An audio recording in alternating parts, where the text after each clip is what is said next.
right. Well, look, welcome everyone, and thanks for joining us today for Friction to Function, aligning IT with business growth.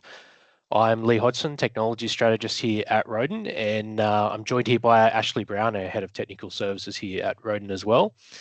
Very much looking forward to getting into some practical strategies that I hope will help you all to turn your own IT from a cost center into a growth engine. So look, a little bit of what we'll cover today, just touch on current business technology climate, what it means for small business. Then we'll get into some cost optimization strategies, unlocking productivity, reducing tech friction. Then Ashley's going to go into some tips around optimizing your technology stack and AI. We'll close out with some insights around choosing the right managed services partner. There will be some time for questions at the end, I think. So if you've got any, you can pop them in there in the Q&A. So look, let's start with the big picture. I think we all realize businesses are under immense pressure at the moment, particularly from a cost standpoint. They're rising across the board, whether it's energy, insurance, wages, IT, you name it. And at the same time, productivity is a problem as well. Productivity is lagging. The Productivity Commission is reporting labour productivity across the whole economy is down. We've even got the government convening a productivity summit, which is coming up. So I guess in other words, we're all working harder, but not necessarily producing more. And why is that? Well, there's a lot of reasons, but a big reason is around inefficiencies in systems and workflows and technology. So a lot of small businesses, we've adopted digital tools over the last few years and maybe without a clear strategy, and now we're paying the price for that creeping inefficiency. The other big opportunity, or I guess impact, is AI. So it's really emerging now as that transformational lever that we can pull for small business, but adoption is kind of uneven. I think a lot of us are aware of the opportunities like AI, but perhaps we're lacking the frameworks or support to implement them effectively. So let's talk about cost optimization. And to be clear, when I'm talking about cost optimization, this isn't about just cutting costs across the board. It's about being smarter and doing more with your spend. So we want to look at things like let's start with reducing unwarranted IT expense. So identifying spend that's either unnecessary, duplicated, or misaligned with actual business needs. And then also looking at the cost to value ratio. So this is where we shift the focus from just cost to value. So are the tools actually delivering the outcomes we intended, or are you getting the return you expect from your investments? So something we see all the time, and a really common one is around something like Microsoft 365. A lot of organizations pay for the full suite, but they're still subscribing to other third-party tools, things like file sharing, task management, video conferencing. And the other key, I guess, is to making those improvements sustainable over time. So quick wins are great, but it also needs to be sustainable. And I guess that lasting impact comes from really embedding that strategic cost-conscious practices into your operations, being considered with our approach, and what costs are actually bringing value, which aren't, and having really good oversight of procurement and budgeting sort of ongoing as well. So if we sort of focus in on sort of where we often see those wins, there's some common areas we consistently see overspending, often without even realizing it. So there's probably 4 key domains that tend to deliver the most impact. So things like legacy contracts, unmanaged subscriptions, outdated infrastructure, and our overall vendor strategy as well. So if we look at contracts, we'll start with, and contract rationalization. So a lot of businesses are locked into legacy contracts. They don't necessarily reflect value or the usage they need.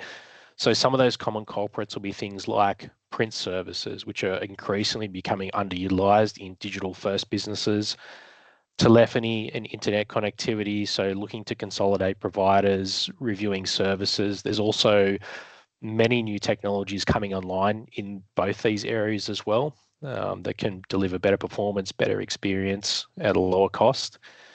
Managed services, so again, managed services that agreements that don't necessarily align with the business's needs today, or perhaps there's better value or better aligned partners out there. Number two, another big one is around shadow IT and subscription oversight. Things like unmanaged tools and subscriptions, they're a silent drain, and they're a big one too. So different teams picking tools, and this is a problem from smaller right up to bigger businesses as well. So these types of things that we look at here are around, well, do we have underutilized software as a service tools? So auditing usage across departments, identifying overlap and redundancy.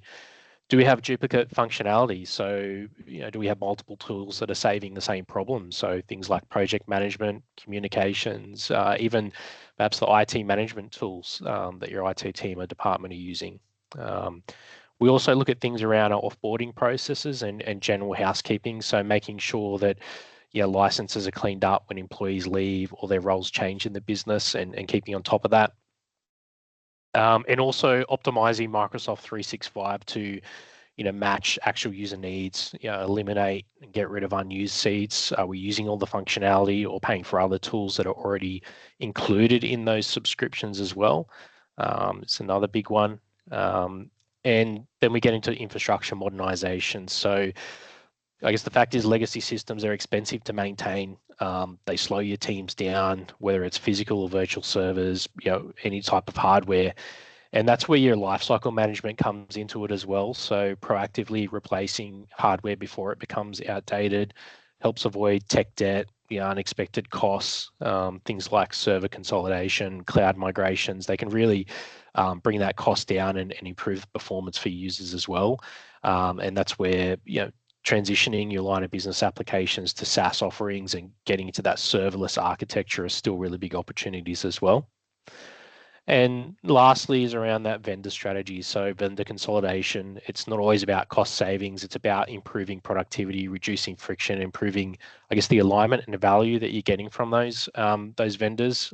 For those of you who have internal IT teams, so things like co-managed models, they allow, I guess, your team to focus more on the strategic things and keeping strategic control while outsourcing sort of the more routine things. So, let's talk about a cost that often, we've touched on obviously the financial things, but also I think productivity is one that often flies under the radar. It's that hidden cost of, inefficiency and friction with the tools and technology that we use in the business. So, as I mentioned, productivity is falling, even as we're expected to get more done, and it's happening across the board. And that's because of things like poor integrations, old systems that are slowing us down. And often, like I said, it kind of goes unnoticed unless we're really focusing on it. And I guess it's what we call tech debt. And the longer you leave it, the kind of more expensive that it becomes. So things that make that up are things like disconnected systems and manual processes. So they're a big culprit. And instead of technology enabling your team, it's creating friction. So if you think about things like IT disruptions or performance issues, as I said, disconnected inefficient systems, things like the devices that your users actually work on every day that are slow, out of date, and also infrastructure limitations. So things like your connectivity. A lot of us have moved more systems to the cloud, but underlying technology that's delivering that connectivity hasn't changed or kept pace with that. And each of those things ultimately chips away at your team's ability to deliver on what they're supposed to do. It's not just an inconvenience, though. It's obviously expensive. So you've got your direct costs like maintenance, downtime, and employment costs, but also the opportunity costs. So, are these things costing us, deals? Are they delaying projects? Are we losing out on opportunities to innovate because of these things? So I thought like a really good example and something we see a lot of is let's take a look at what that looks like in practice.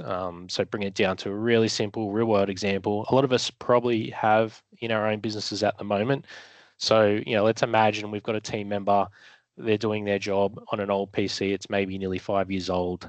Might seem like a pretty minor thing, but that cumulative impact can be significant. So, we look at things like how much time is it costing us to boot the device up every day? Apps aren't as snappy, they're a little bit slow. There's little small delays here and there. And all these things cost time, focus, and a cost in the business as well. So if we look at, what that old PC is really costing you, simple example, we're going to employ we're paying them $40 an hour. They lose just 1 hour a week. Pretty quickly, that adds up to nearly $2,000 a year. So that's before the disruption of if we have unexpected failures or we need to go through and do an ad hoc replacement that we didn't plan for.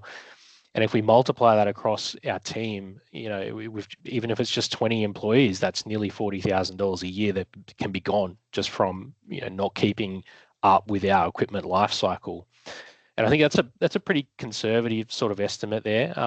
The same logic applies to, like I said, things like connectivity, poor collaboration tools, outdated infrastructure. They're all simple things that are costing productivity every single day.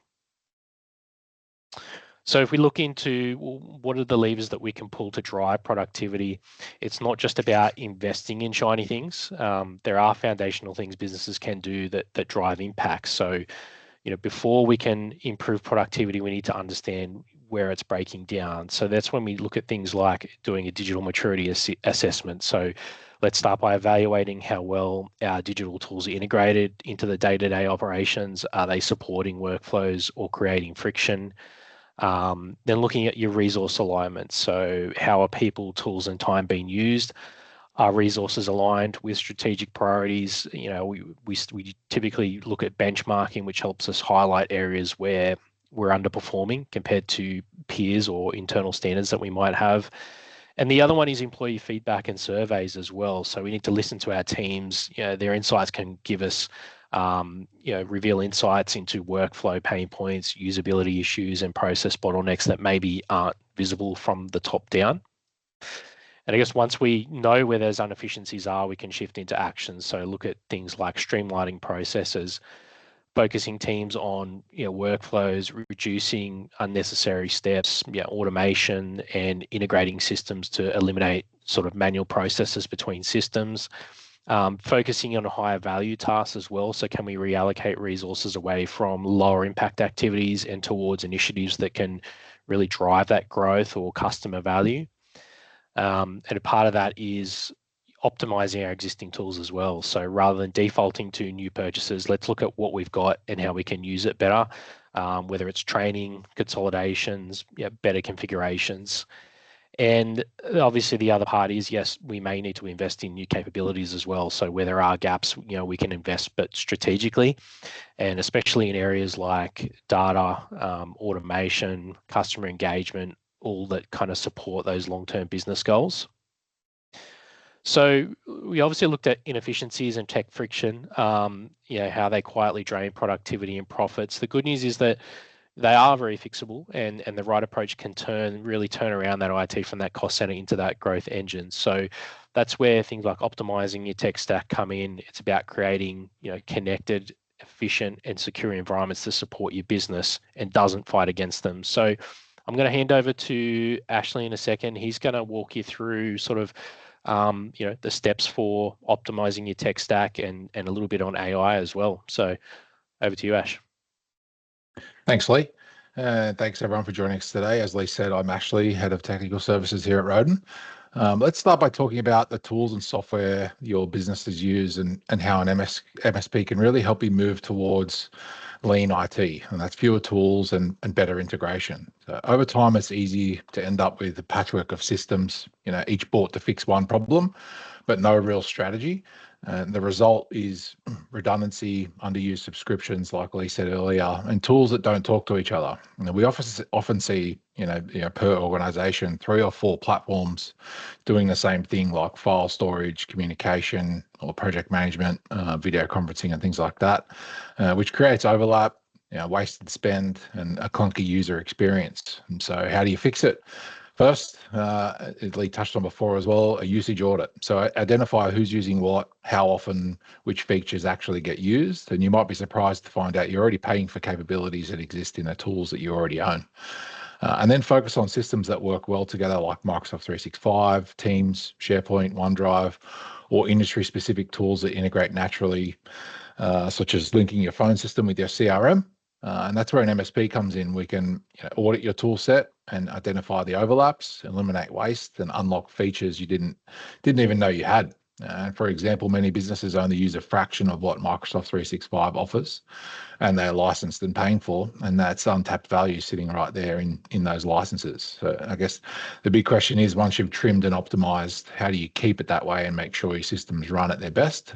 And that's where an MSP's tools can come in. With the right MSP, you get centralized dashboards. So we use RMMs, or remote monitoring and management tools.